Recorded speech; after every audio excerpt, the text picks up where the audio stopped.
The housemaid was cast into the storm without a word of goodbye, but what the Mafia boss's daughter whispered shattered the most ruthless man in Charleston. The plastic bag slipped from her trembling hands when she heard the scream that would bring a killer to his knees. Charlotte Davies never believed that after 3 years of raising little Rita James, she would be thrown out like a common thief. She stuffed her belongings into a trash bag, fighting to keep the tears from falling as the iron gates slammed shut behind her. No one knew the truth until Rita finally broke her silence in a hospital bed, and what she revealed destroyed the walls Carlos James had spent a lifetime building. If you're enjoying this story, drop a comment telling us where you're watching from, and subscribe so you don't miss more stories like this. Now, let's continue. The rain turned Charlotte's tears invisible, which felt like a small mercy. She clutched the plastic bag tighter against her chest, feeling the corners of her folded uniforms dig into her ribs through the thin material. Behind her she could still feel his eyes, cold, dark, unforgiving. Carlos James didn't need to raise his voice to destroy someone. He just looked at you like you were already gone. Get out. 2 words. That's all it had taken. 2 words delivered in that low, controlled tone he used when ordering hits, closing deals, ending lives. And just like that, 3 years evaporated like they meant nothing at all. Charlotte's feet moved on autopilot, one step after another down the long driveway. The mansion's security lights cast her shadow long and crooked across the wet pavement. She'd walked this path 1,000 times, carrying Rita piggyback after late-night stories, bringing Carlos his coffee before dawn meetings, rushing to the pharmacy when the little girl caught fever. Now she was walking it for the last time, and every step felt like drowning. The iron gates groaned open just wide enough for her to slip through, not wide enough for dignity, just wide enough for disposal. She paused at the threshold and made the mistake of glancing back. Carlos stood framed in the doorway, backlit by the chandelier she'd cleaned every Tuesday for 3 years. His arms were crossed, his jaw set like stone. Even from this distance, she could see the hard line of his mouth, the rigid set of his shoulders. He looked like a man who'd just taken out the trash, not someone who'd just fired the only person his daughter trusted in this world. Their eyes met for one terrible second. Charlotte searched his face for something, anything. Regret, hesitation, a flicker of the man who'd once thanked her quietly when Rita's nightmares finally stopped. But Carlos James had locked that man away the moment Isabella had whispered poison in his ear, and the man staring at her now was made entirely of ice. She turned away before he could see her face crumble. The street beyond the gates was unfamiliar in the darkness. She'd only ever seen it from behind the mansion's windows, watching the world from the inside of her carefully constructed sanctuary. Now she was on the outside looking back, and the mansion had never seemed more like a prison she should have escaped from long ago. Somewhere behind those stone walls, Rita was probably crying into her pillow, her small voice calling for Miss Charlotte in the dark. The thought nearly brought Charlotte to her knees right there on the rain-slicked sidewalk. But she kept walking, because that's what people like her did. They survived. They endured. They disappeared quietly when powerful men decided they were expendable. The rain fell harder, and Charleston swallowed her whole. 3 years earlier, Charlotte had been nobody. Just another girl from the South Side projects with calloused hands and a resume full of dead-end jobs. She'd answered the James household ad expecting nothing. Rich people didn't hire girls like her, girls who smelled like bus exhaust and wore discount store flats with the soles coming loose. But desperation had made her brave, and she'd shown up anyway. The interview never happened. She'd barely made it through the servants' entrance when the screaming started. High-pitched, raw, terrified. The sound of a child completely unraveling. 2 other housemaids stood frozen in the hallway, hands pressed over their ears like they could make it stop through sheer will. A woman in an expensive suit, Some kind of child psychologist, Charlotte learned later, was trying to talk through the locked bedroom door in that carefully modulated voice that made everything worse. Charlotte didn't think. She just moved. She knelt by the door, ignoring the psychologist's protest, and pressed her palm flat against the wood. "Hey," she said softly. "Hey, sweetheart, I know it's loud in there. I know it's too much." The screaming stuttered, hitched. "My name's Charlotte. I used to get scared like this too. Everything gets too big and too loud, and your chest feels like it's going to explode, right?" Silence. Then a small, broken voice. "Yes. Can you tell me 3 things you can see right now? Just 3 things, anything at all." Applause. My bed. It's pink. That's good. That's real good. What else?" "My stuffed rabbit, Mr. Hoppy. Mr. Hoppy sounds very important. One more thing, sweetheart." "The window. I can see the tree outside." "Perfect. Now I want you to take the biggest breath you can, okay? We'll do it together. Ready?" Charlotte breathed loud enough to hear through the door, and after a moment she heard the child breathe with her. Once, twice, 3 times. Then the lock clicked, and the door opened a crack. A little girl with tangled blonde hair and swollen red eyes peered out. She looked like she'd been drowning and had just found the surface. "Will you stay?" Rita whispered. Charlotte glanced up at the psychologist, at the hovering staff, at the massive portrait of a stern-faced man that dominated the hallway. This wasn't her world. These people would never really accept someone like her into their marble fortress. But this little girl was looking at her like she was the only life raft in an ocean of expensive, useless help. "Yeah," Charlotte said, settling cross-legged on the floor. "I'll stay as long as you need me." Rita stepped out of her room for the first time in 6 hours and climbed into Charlotte's lap.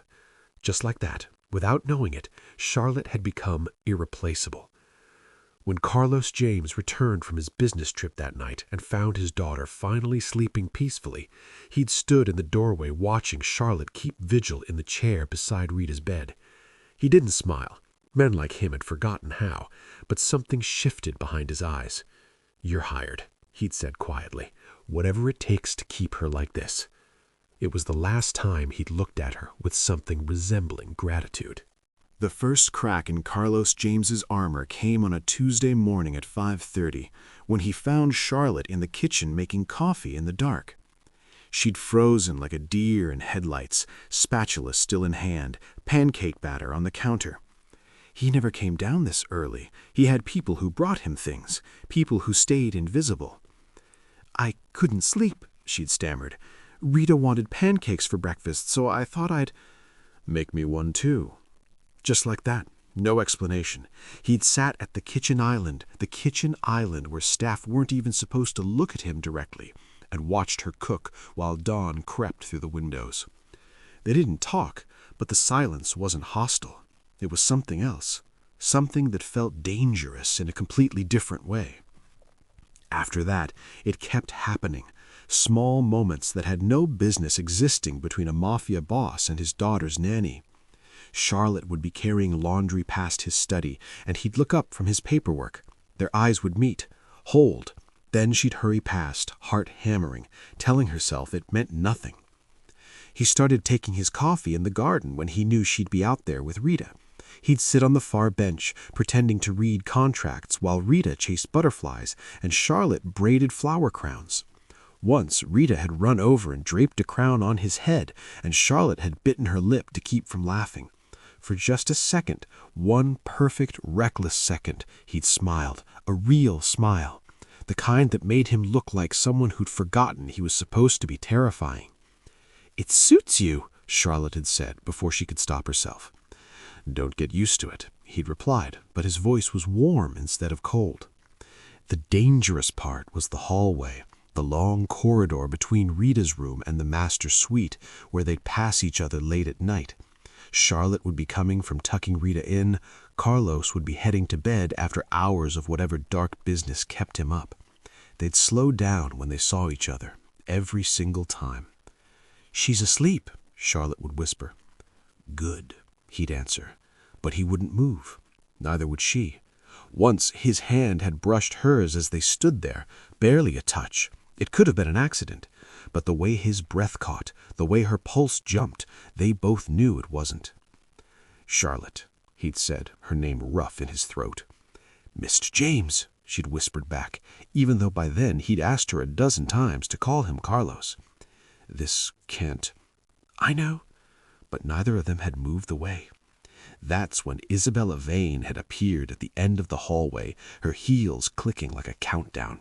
She'd seen everything, the way they stood too close, the way Charlotte's cheeks were flushed, the way Carlos looked at the housemaid like she was something precious instead of something purchased. Isabella's smile had been razor sharp. "Am I interrupting?" she'd asked sweetly. The next morning, everything changed. Isabella Vane moved through the mansion like she owned it, which was exactly what she intended to do. She'd waited until Charlotte took Rita to the park, timed it perfectly. Thursday afternoon, 2 o'clock, the girls' standing play date with the neighbor's daughter. Charlotte was nothing if not predictable, which made her pathetically easy to destroy. The housemaid's quarters were on the 3rd floor, tucked away in what used to be servants' housing back when people were honest about what they were. Isabella had only been inside once before, feigning concern about Charlotte's comfort while really cataloging every detail she'd need for this exact moment. The room was disgustingly humble. A narrow bed with a handmade quilt, photographs of Rita taped to the mirror, at the zoo, blowing out birthday candles, laughing in the garden, a stack of library books on the nightstand. The girl didn't even have a television. Isabella pulled the velvet pouch from her Hermes bag and smiled. The James family diamonds, 3 generations of blood money compressed into stones that caught light like captured stars.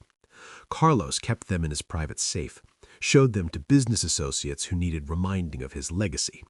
Isabella had lifted them 2 days ago during a meeting in his study, right under his nose while he'd been distracted by Charlotte bringing in coffee. Men were so predictable when they thought with anything besides their brains. She tucked the pouch into Charlotte's pillowcase. Not too obvious, but obvious enough. Then she made the call.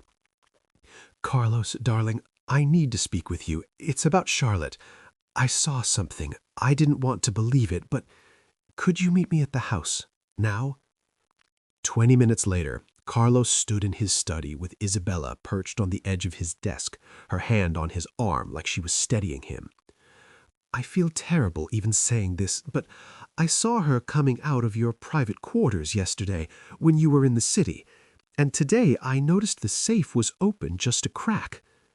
Carlos's jaw tightened. "That's impossible." "I hope I'm wrong. God, I hope I'm wrong, but Carlos, you've been distracted lately, and she has access to everything. Your home, your daughter." Isabella paused delicately. "Your trust." The word landed like a blade. Trust. The thing Carlos James never gave. The thing his father had beaten out of him with fists and lessons about weakness. The thing that had gotten his mother killed when she'd trusted the wrong person. He'd been softening. He'd felt it happening like ice melting in his chest every time Charlotte smiled at Rita, every time she looked at him in that hallway like he was a man instead of a monster. Weakness. "Search her room," he said, his voice empty of everything he'd almost let himself feel. Isabella had to fight to keep the triumph off her face. "Are you sure? Maybe we should—" "Now." They found the diamonds exactly where Isabella knew they'd be. Carlos stood there staring at the velvet pouch in his hand, and something in him shut down completely. The walls went back up. The ice reformed. When Charlotte returned with Rita an hour later, laughing about the ducks in the park, Carlos was waiting in the foyer, with eyes like a stranger's. "Get out." The mansion had never been quiet like this before. It was a different kind of silence, not the peaceful hush of Rita sleeping or the comfortable quiet of Charlotte reading in the corner. This was the silence of something broken, something missing, like the house itself was holding its breath, waiting for someone who was never coming back. Rita stopped talking the day after Charlotte left. At first, Carlos thought it was just sadness. Children were resilient. She'd bounce back. He hired a new nanny within 48 hours, a severe woman named Mrs. Patterson with excellent references and zero warmth. She lasted 3 days before Rita's silent treatment and refused meals sent her packing. The child needs discipline, not coddling, Mrs. Patterson had sniffed on her way out. The second nanny tried bribery, ice cream for breakfast, unlimited screen time, a new toy every day. Rita accepted none of it. She'd sit at the kitchen table staring at her untouched plate, lips pressed into a thin line, eyes fixed on the chair where Charlotte used to sit. By the third nanny, Carlos stopped counting. The house felt wrong. The coffee tasted like ash, even though it was the same brand he'd always drunk. The hallways seemed longer, colder. The garden where Rita used to play became overgrown because she wouldn't go outside anymore. She'd just stand at her bedroom window, small hands pressed against the glass, staring down the driveway like she was waiting for someone to come back. Carlos told himself it was fine. Business was business. You couldn't run an empire by being soft. The diamonds were back in the safe. The threat was neutralized. This was just an adjustment period. But Rita wasn't adjusting. She stopped eating anything except crackers, stopped bathing unless physically carried to the tub, started having nightmares again, the kind Charlotte used to chase away with stories and soft songs.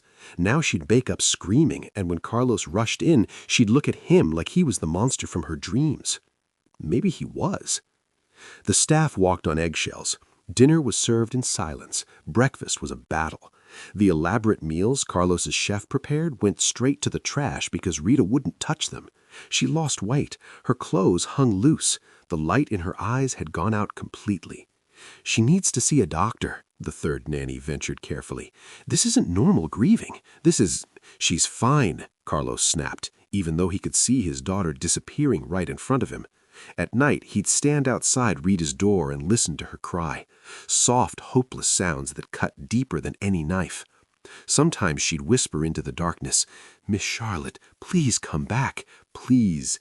And Carlos would grip the doorframe until his knuckles went white, telling himself he'd done the right thing, telling himself trust was weakness, telling himself the ache in his chest was indigestion, not regret. But deep down, in the part of himself he'd locked away, he knew the truth. He'd destroyed the only good thing in his daughter's life, and maybe the only good thing in his own. Isabella moved into the East Wing on a Tuesday, bringing 12 Louis Vuitton suitcases and the kind of confidence that came from getting exactly what she wanted. "Just until my penthouse renovation is complete," she'd told Carlos over dinner, her hand resting possessively on his arm. "It makes sense, doesn't it? I'm here so often anyway, helping with Rita." Helping was a generous word for what Isabella did. She'd sweep into rooms trailing expensive perfume and false concern, her heels clicking against marble like a countdown. "Poor darling," she'd coo at Rita, who'd shrink back against the furniture. "Still being difficult, I see. You know your father is very disappointed in you." Carlos was never there to hear it. He was always in meetings, always handling business, always somewhere else, while Isabella played house with his daughter. Rita watched everything with those huge, haunted eyes. She watched Isabella rearrange the kitchen, throwing out Charlotte's labeled containers of pre-made meals.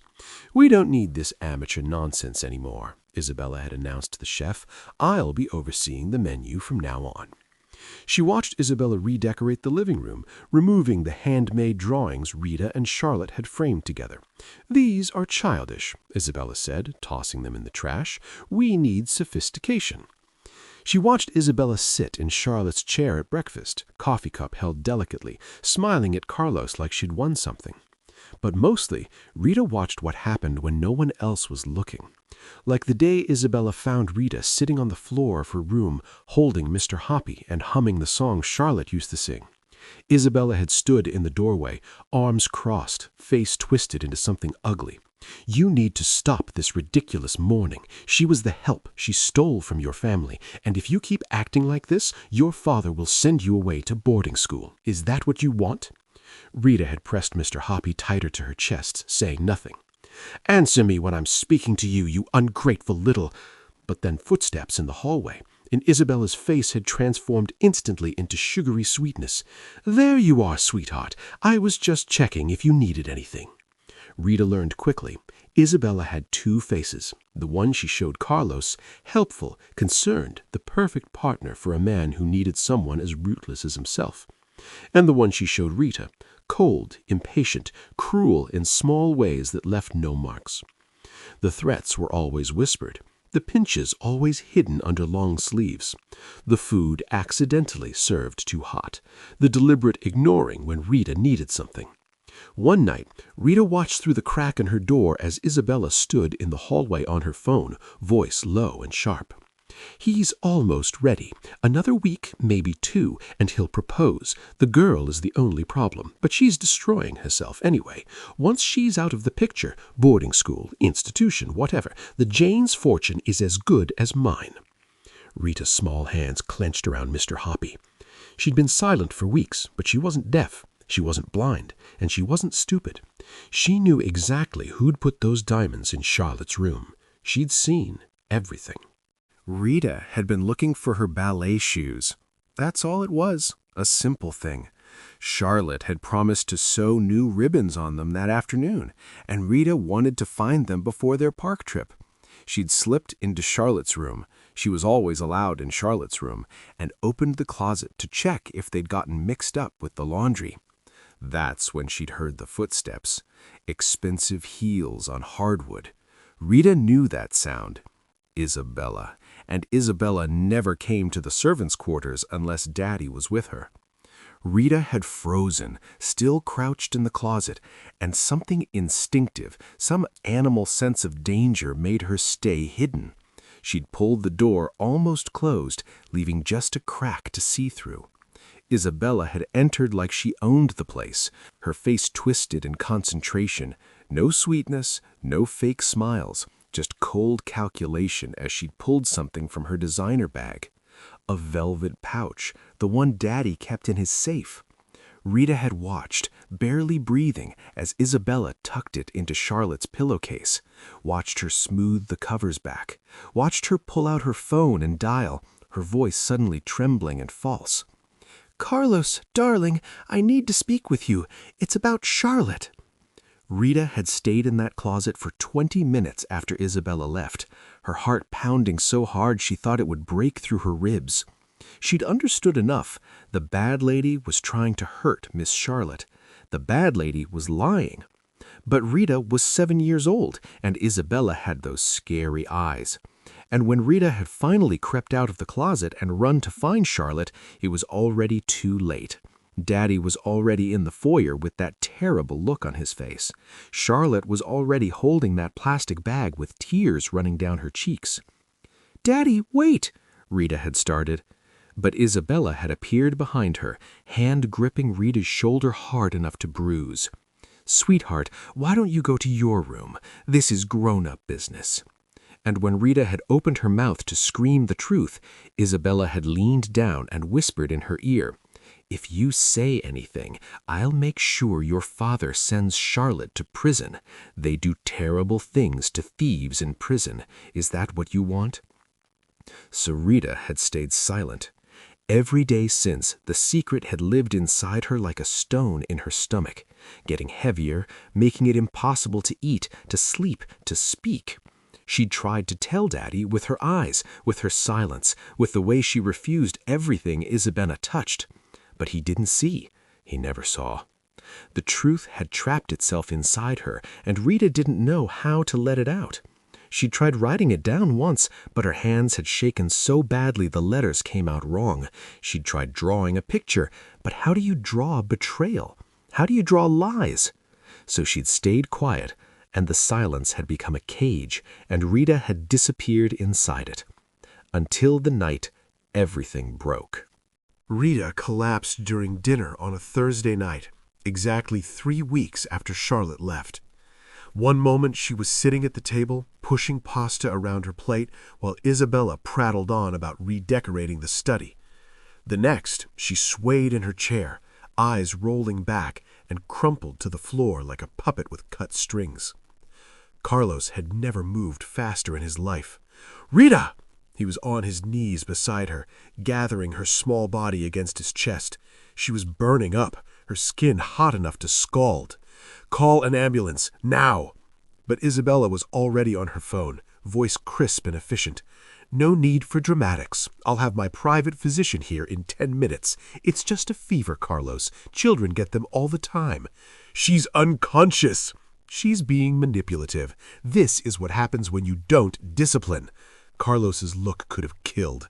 Isabella went silent.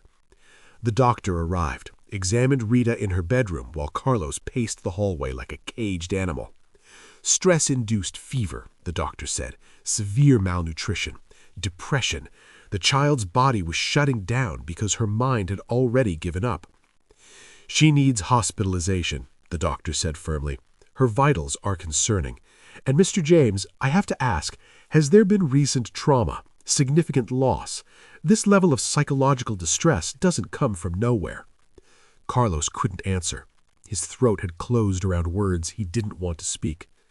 They kept Rita home with IV fluids and around-the-clock monitoring. Carlos sent everyone away, Isabella, the staff, everyone, and sat beside his daughter's bed as night fell. She looked so small against the white sheets, so fragile. When had she gotten this thin? When had the light gone out of her completely? He'd been so busy protecting his empire that he'd let his daughter waste away. Around midnight, Rita stirred. Her eyes fluttered open, unfocused and glassy with fever. "Daddy?" "I'm here, baby. I'm right here." He gripped her small hand, feeling how delicate the bones were, breakable. "Daddy, I have to tell you something." Her voice was barely a whisper, scratchy from disuse. "I should have told you before. I was scared, but I can't. I can't keep it inside anymore." "What is it, sweetheart? What's wrong?" Rita's eyes filled with tears that spilled down her flushed cheeks. "She didn't take the diamonds, Daddy. Miss Charlotte didn't steal anything." Carlos went very still. "What?" "She put them there. Isabella, I saw her." The words came faster now, tumbling out like Rita had been holding them underwater and they'd finally broken surface. "The bad lady put them there. Natalie called you and lied." The world tilted sideways. "Rita, are you sure?" "I saw everything. And then she told me if I said anything, she'd send Miss Charlotte to prison where they hurt people." Rita was sobbing now, her small body shaking. "I'm sorry, Daddy. I'm sorry I didn't tell. I was so scared. I wanted to tell you, but I couldn't talk anymore. The words got stuck, and I just wanted Miss Charlotte to come back." Carlos felt something crack open in his chest. Not his heart breaking, his eyes opening. Everything he'd believed for 3 weeks turned to ash. Carlos left Rita with the doctor and his most trusted guard. Then he went looking for Isabella. He found her in the East Wing, sipping wine in silk pajamas, like she belonged there, like she'd already won. "Carlos, darling, how is—" He crossed the room in 3 strides and slammed her against the wall, forearm across her throat. Not enough to hurt, just enough to show her exactly who she was dealing with. "The diamonds," he said, voice like gravel. "You planted them." Isabella's eyes went wide, then calculating. "That's ridiculous. Your daughter is delirious with fever, and you're going to believe my daughter has never lied to me in her life. You threatened her, you manipulated her, you destroyed the only person she loved because you wanted, what, my money, my name? Carlos, you're being irrational. Where is Charlotte?" "How should I know where your little housemaid?" He pressed harder. "Where is she?" Isabella's mask finally cracked. "You're pathetic," she spat. "Getting weak over some girl from the slums. I was doing you a favor. She was making you soft, making you vulnerable. Men like you can't afford love, Carlos. It gets you killed. Get out of my house." His voice was deadly calm now. "You have 10 minutes to pack. If I ever see you again, if you ever come near my daughter again, I will end you. Not quickly, not cleanly. Do you understand?" Isabella understood. She'd seen that look before, in the eyes of men who didn't make empty threats. She was gone in 8 minutes. Carlos was in his car in 9, his phone pressed to his ear. "I need every bus station, train station, and airport in Charleston monitored. I'm looking for a woman, late 20s, brown hair, probably traveling alone. Charlotte Davies. Find her. Now." The call came 20 minutes later. "Sir, we have a visual at the Greyhound station on King Street. Boarding for Atlanta leaves in 15 minutes. Carlos broke every traffic law in Charleston getting there. The bus station was fluorescent bright and nearly empty at 1 in the morning. He burst through the doors, eyes scanning desperately, and there, standing in line with that same plastic bag, shoulders hunched like she was trying to disappear, was Charlotte. "Charlotte!" She turned, and the look on her face nearly killed him. Shock, fear, and something that might have been hope before she remembered why she'd left. "Mr. James, I don't want any trouble. I'm leaving. You'll never—" I know what Isabella did. I know you didn't take anything. Rita told me everything." Charlotte's bag slipped from her fingers. Rita spoke? She collapsed, stress-induced fever. She's been carrying that secret for 3 weeks, and it almost killed her. Carlos stopped in front of her, and for the first time in his life, he didn't hide what he was feeling. "I'm sorry. God, Charlotte, I'm so sorry. I should have trusted you. I should have known. I destroyed everything because I was too broken to believe that someone could actually care about us." "Is she okay? Rita, is she—" "She's asking for you. She won't stop asking for you." His voice cracked. "Please, come home. Not as the housemaid, as family, as whatever you want to be. Just please, we need you. I need you." Charlotte looked at him with tears streaming down her face. Behind them, the bus driver called for final boarding. She left the bag on the floor and reached for his hand instead. The drive back to the mansion felt nothing like the walk away from it. Dawn was breaking over Charleston, painting the sky in shades of gold and rose. Charlotte sat in the passenger seat of Carlos's car, hands twisted in her lap, trying to process everything that had happened in the last hour. 3 weeks of grief, of starting over, of believing she'd never see Rita again, and now she was going back. "She's going to be okay, right?" Charlotte asked for the 3rd time. Carlos's hands tightened on the steering wheel. "The doctor said once the fever breaks and she starts eating again, she'll recover. But Charlotte," his voice roughened, "she needs you. Not medicine, you." The mansion appeared through the trees, no longer looking like a fortress, but like something wounded that needed healing. The gates opened, and Carlos pulled into the circular driveway. The front door flew open before they'd even stopped. Rita stood there in her nightgown, the doctor hovering behind her, and the moment she saw Charlotte step out of the car, something broke open in her small face. "Miss Charlotte!" The child ran, barefoot across the gravel, IV port still taped to her arm, running like her life depended on it. Charlotte dropped to her knees just in time to catch her, and Rita crashed into her arms with a force that nearly knocked them both over. I'm sorry, I should have told him," Rita sobbed into Charlotte's shoulder. "I was so scared, and I tried to tell you with my eyes, but you left, and I thought you were never coming back." "Shh, baby, it's okay. I'm here now. I'm right here." Charlotte held her tight, rocking back and forth, feeling Rita's heart beating against her chest like a trapped bird finally set free. "You're so brave, so brave. Don't leave again. Please, don't leave again. Never. I promise." Carlos stood a few feet away, watching them, and something in his expression had changed completely. The ice was gone. The walls were down. He looked like a man who'd been drowning and had just remembered how to breathe. Charlotte looked up at him over Rita's head, and their eyes met. No words needed, just understanding, just gratitude, just the beginning of something that would take time to build. Trust earned back slowly, carefully, honestly. "Come inside," Carlos said quietly. "Both of you. You're home." The 3 of them walked into the mansion together as the sun rose higher, chasing away the shadows. Rita held Charlotte's hand on one side and reached for her father's on the other, creating a bridge between them. The house didn't feel cold anymore. The silence wasn't heavy. And when Rita laughed, actually laughed at something Charlotte whispered, it was the most beautiful sound Carlos had ever heard. They had a long way to go. Healing wasn't instant. Trust would need to be rebuilt brick by brick. But for the first time in 3 weeks, Rita ate breakfast. She talked. She smiled. And Charlotte understood that she wasn't just the housemaid anymore. She wasn't just the help. She was the heart of this broken family, and they needed her as much as she needed them. Some bonds aren't romantic. Some loves aren't about marriage or forever promises. Sometimes love is a woman who shows up for a child who needs her, a father who finally admits he was wrong, a little girl who finds her voice again.